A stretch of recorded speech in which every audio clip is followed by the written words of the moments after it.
नडे सेटेराकान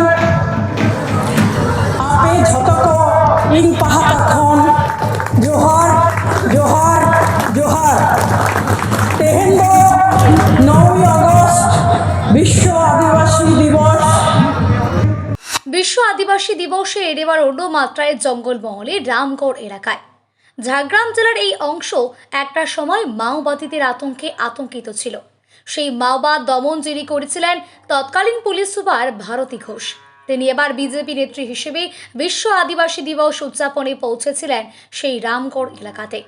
জঙ্গলমহলের বহু আদিবাসী মানুষকে নিয়ে অনুষ্ঠানে মাতলেন তিনি। আদিবাসী পরিবারের ছোট ছোট ছেলে মেয়েদের হাতে পড়াশোনার বিভিন্ন সামগ্রী তুলে দিলেন। বিভিন্ন ক্লাবকে ফুটবল তুলে দিলেন অনুষ্ঠান মঞ্চ থেকে। আদিবাসীরাও ভারতী ঘোষকে সামনে পেয়ে সম্মানিত করলেন। পাল্টা স্থানীয় আদিবাসী নেতৃত্বদের সম্মানিত করলেন বিজেপি নেত্রী ভারতী ঘোষ। এই অনুষ্ঠানে উপস্থিত হয়েছিলেন দিল্লি সহ নন্দীগ্রাম থেকে আসা একদল বিজেপি নেতা। সকলকে নিয়ে বর্ণাঢ্য অনুষ্ঠান করলেন তিনি। আদিবাসীদের সংস্কৃতি অনুযায়ী তাদের বাদ্যযন্ত্রের সঙ্গে নাচা আদিবাসী রমণীদের নাচের সাথে তাল মেলান ভারতী ঘোষ। জঙ্গলমহলের স্থানটি একসময় নিয়ন্ত্রণে উল্লেখযোগ্য ভূমিকা ছিল এই ভারতী ঘোষের।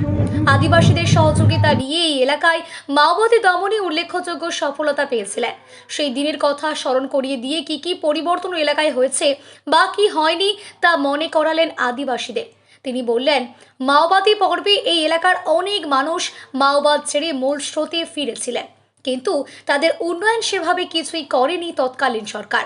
এই এলাকার জন্য অনেক উন্নয়ন প্রয়োজন। বালিগাড়ির দাপটে বিভিন্ন এলাকায় রাস্তাগুলো একেবারে ধ্বংস করে দিয়েছে।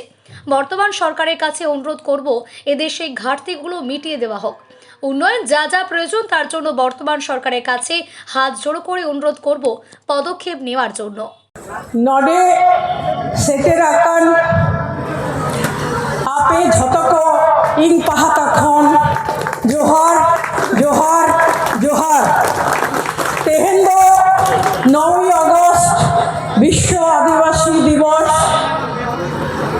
उद्यापने खास जंगल सिधु कानू गाँवता आमार भाई सागुन सानाम कगे आड़ी आड़ी साराओ अनेक अनेक धन्यवाद যারা আজকে এই প্রোগ্রাম অর্গানাইজ করেছেন।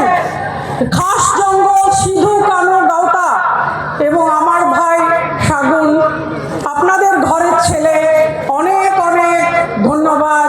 সানাম কগে আড়ি আড়ি সারাও। आदिवासी कौवा जीतकर हो गया, आदिवासी कौवा जीतकर हो गया, जीतकर जीतकर आदिवासी जीतकर आदिवासी जीतकर आदिवासी जीतकर आवाज আসছে না কেন? হ্যাঁ, আমার ভাই বোনেরা বলতে হবে आदिवासी जीतकर आदिवासी जीतकर। आपे सनम को ना पाते तहन पे जोहार जोहार जोहार।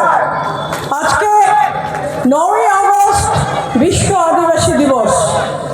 आदिवासी माने आदि माने अनंत कालेर एक बासिंदा। আপনারা অনেক পুরনো, অনেক প্রাচীন ভারতের নাগরিক। ভারতবর্ষের আপনারা প্রথম নাগরিক। আপনাদের মৌলিক অধিকার, আপনাদের দাবি হাজার হাজার বছর পুরনো।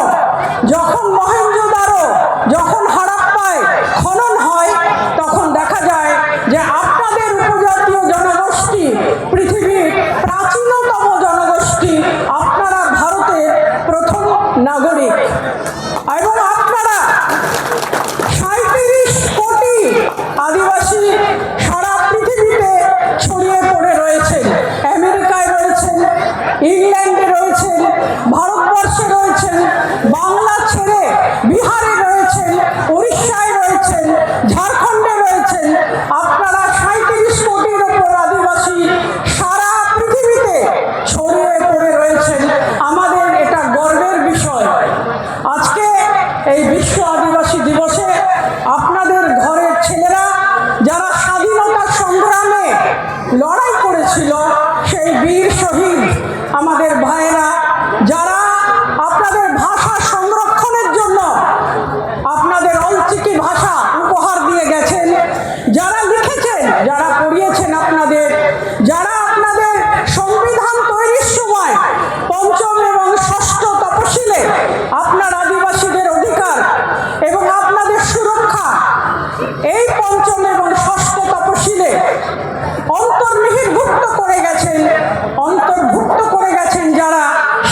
বিশ্ব আদিবাসী দিবসে আমরা তাদেরকে প্রণাম জানাই, নমস্কার জানাই, অভিনন্দন জানাই।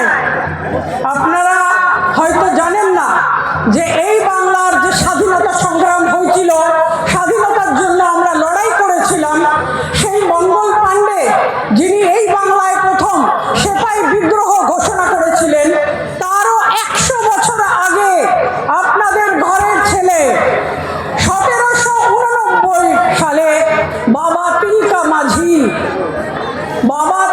মাঝি তিলকা মুর্মু ব্রিটিশদের বিরুদ্ধে যুদ্ধ ঘোষণা করেছিলেন তার মুক্তি দলকে নিয়ে। আজকে আমরা জোর গলায় বলবো, বাবা তিলকা মাঝি অমর রহে, বাবা তিলকা মাঝি অমর রহে, বাবা তিলকা মাঝি অমর রহে।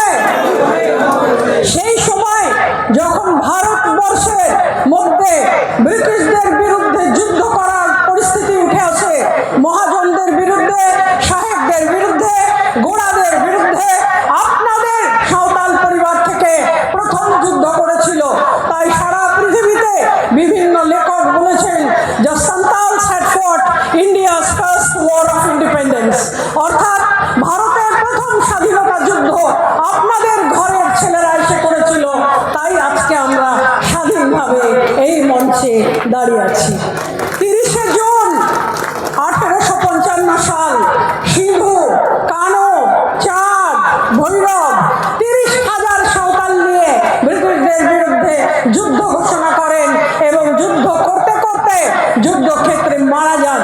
আজকে তাদের স্মরণ করে আমরা বলবো, সিধু কানু অমর রহে, সিধু কানু অমর রহে, সিধু কানু অমর রহে। 1875 খ্রিস্টাব্দে বিরসা মুন্ডা জন্মগ্রহণ করেন, আবার ব্রিটিশদের বিরুদ্ধে লড়েন এবং 25 বছর বয়সে রাঁচির জেলে মারা যান। আজকে আমাদের যশস্বী প্রধানমন্ত্রী নরেন্দ্র মোদী বিরসা মুন্ডার জন্মদিনটাকে স্মরণ করে 15ই নভেম্বর জনজাতীয় গৌরব দিবস বলে সম্মান জানিয়েছেন আপনাদের আদিবাসী সমাজকে। আজকে আমরা বলবো, বিরসা মুন্ডা অমর রহে, বিরসা মুন্ডা অমর রহে। আদিবাসীদের ভাষা দিয়েছেন পণ্ডিত রঘুনাথ মুর্মু, অলচিকি ভাষা আপনাদের উপহার দিয়েছেন এবং 1925 সালে, তার আগে সাঁওতালি ভাষা মৌখিক ভাষা ছিল, লেখা হতে শুরু করলো 1925 সালে। তাই আজকে আপনারা যে বলতে পারেন, লিখতে পারেন, তার জন্য আমরা পণ্ডিত রঘুনাথ মুর্মুকে স্মরণ করে বলবো, পণ্ডিত রঘুনাথ মুর্মু অমর রহে, পণ্ডিত রঘুনাথ মুর্মু অমর রহে।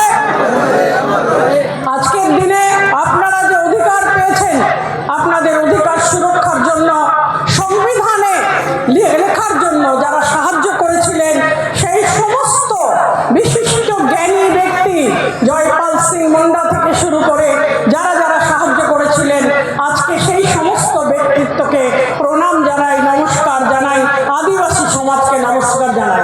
আজকে সুদূর দিল্লি থেকে আপনাদের এই বিশ্ব আদিবাসী দিবসকে সম্মান জানাতে আমার দাদা বঙ্গ পরিষদ, অখিল ভারতীয় বঙ্গ পরিষদের প্রেসিডেন্ট অরুণ মুখার্জি সুদূর দিল্লি থেকে আমার সঙ্গে এসেছেন। আপনারা হাততালি দিয়ে ওনাকে সম্মান জানান। আমার সঙ্গে আমার ভাই অরুণ উপাধ্যায় যে এসছেন, উনি দিল্লিতে বিশাল বড় নেতা এবং সমাজসেবী। আজকে উনি এত দূর থেকে এসেছেন আপনাদের আদিবাসী সমাজকে সম্মান জানাতে। হাততালি দিয়ে ওনাকে সম্মান দিন। আমার সঙ্গে এসেছেন সুব্রত, আমার ভাই সুব্রত মণ্ডল, সেই সুদূর দিল্লি থেকে এসেছেন আমাদের অখিল ভারতীয় বঙ্গ পরিষদের মহামন্ত্রী, তাকে হাততালি দিয়ে সম্মান দিন।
Is vocal. লোকালে বসে লোকাল লোকেদের নিয়ে আঞ্চলিক সভা করে, গ্রামীণ সভা করে আপনাদের হকের জিনিস আপনাদের হাতে তুলে দেবে বর্তমান সরকার, এই আশা রাখি। আপনাদের কাছে বলবো, আপনারা সচেতন হয়ে সরকারকে আপনাদের কথা জানান, আমাদের সঙ্গে থাকুন। ভারতীয় জনতা পার্টি আপনাদের সঙ্গে আছে, পাশে আছে। আজকে নরেন্দ্র মোদী বলেছেন যে আদিবাসীরা আমাদের উন্নয়নের সমান অংশীদার। আজকে আশা করব যে আমরা সবাই একসাথে চলতে পারবো, উন্নয়ন বিকাশের মুখ দেখব। গ্রাম থেকে শহরের মধ্যে যে অনেক দূরত্ব তৈরি হয়েছে, সেই দূরত্ব কমে যাবে। মায়েরা মেয়েরা বিদেশে যাবেন, চাকরি করবেন, এবং আমরা জোর গলায় বলতে পারবো আদিবাসী জিতকার, আদিবাসী জিতকার। ভালো থাকবেন, নমস্কার নেবেন, বয়োজ্যেষ্ঠরা প্রণাম নেবেন। মঞ্চে অনেক বলিষ্ঠ বিশিষ্ট নেতৃত্ব আমার সঙ্গে এসেছেন অনেক সময় দিয়ে। তার কারণ এই লালগড় এক সময় মাওবাদীদের কবজায় ছিল। আপনারা রাতের অন্ধকারে বেরিয়ে আমাকে সাহায্য করেছিলেন মাওবাদী মুক্ত এক পরিবেশ তৈরি করতে। আজকে যে সমস্ত ছেলেরা বন্দুক সারেন্ডার করেছে, যে সমস্ত ছেলেরা ব্যাট বল তুলে নিয়েছে, যে সমস্ত ছেলেরা হাতে লেখাপড়ার বই খাতা তুলে নিয়েছে, আশা রাখবো যে বর্তমান সরকার তাদের জন্য উন্নয়নের দরজা খুলে দেবেন, মহামারান স্পোর্টিং এবং যে